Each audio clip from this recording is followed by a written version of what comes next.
Во техничка влада како рогови во вреќа. Ред се редат обвинувањата за обструкции на власта кон техничките министри и дополнителните заменици. Интриги, сплетки и кавги наместо соработка, колегијалност и конструктивност. Па неминовно се поставува прашањето, може ли функционерите на ВМРО ДПМН во владата да бидат ефикасни ако се соочуваат со обструкции? Работата е отидена дотаму што еден од нив нема простории за да си извршува функцијата. Станува збор за дополнителниот заменик министер Цветан Трипуновски, кој засега нема ни свое столче. Тој вели дека откако стапил на функција, не добил канцеларија. Повеќе од недела дена, јас и тим немаме простори во кои што можеме да работиме и да ги извршуваме нашите секојдневни задачи. Моментално импровизираме и сме во канцеларија на вработени кои што се дел на одмор, а дел заради претесниот простор мора да работат во гужва. Освен министерувања без канцеларии, техничките министри и заменици велат дека се соочени со проблеми и за формирање на своји тимови. Речиси во сите останати кабинети, така и во мојот, јас секојдневно се соочувам со бирократски обструкции.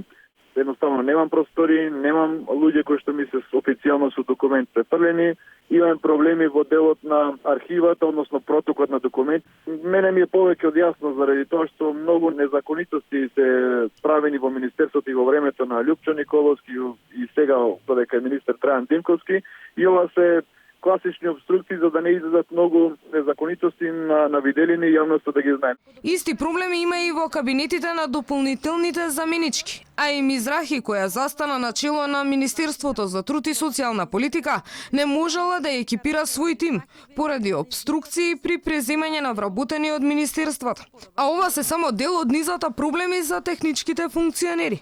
Заменичката во институцијата за финансии неодамна излезе со тврдења од ниту еден од вработените не ги слуша нејзините барања и насоки, поради наредба од министерката на СДСМ Нина Ангеловска.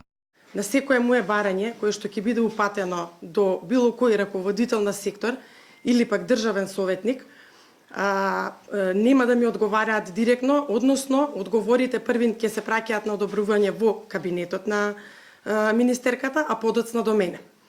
Крајно сум разочарана од ваквиот однос кој што го покажа кабинетот кон мене.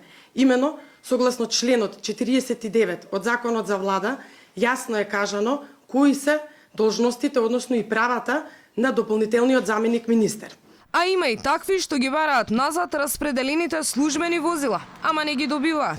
Техничкиот министер за внатрешни работи најде на низа реакции откако побара да се вратат 30 службени возила кои, како што тврди Чулев, дента кога Оливер Спасовски бил избран за премиер, биле распределени. За подсетување, колегијалност помеѓу техничките недостасуваше и во првата преодна влада, во која улогите беа поинакви. Па власта беше опозиција, а опозицијата власт. Тогаш техничките од СДСМ раскажуваа, негодуваа и обвинуваа за обструкции. Па денес, 4 години подоцна, како никој да нема научено ниту една техничка лекција. Ама и предходно и сега останува да виси клучното прашање. Колку техничките министри и заменици во владата можат да бидат ефикасни ако им се прават обструкции? А и зошто се поставуваат технички ако реално не можат да го оправдаат своето постоење? Да бидат еден вид коректив или контролор на власта до избори?